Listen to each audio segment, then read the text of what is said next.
باز من یادی دیارم میکنم، یاد از همدهگان و یاد یارم میکنم.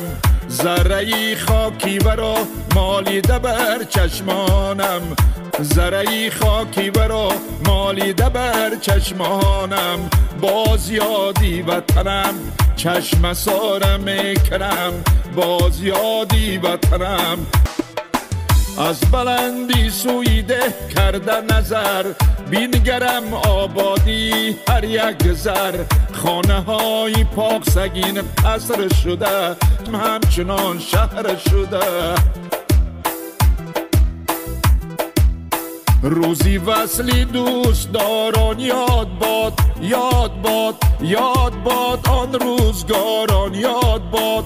رفته مردانی بزرگش بر بیش، یاد باد آن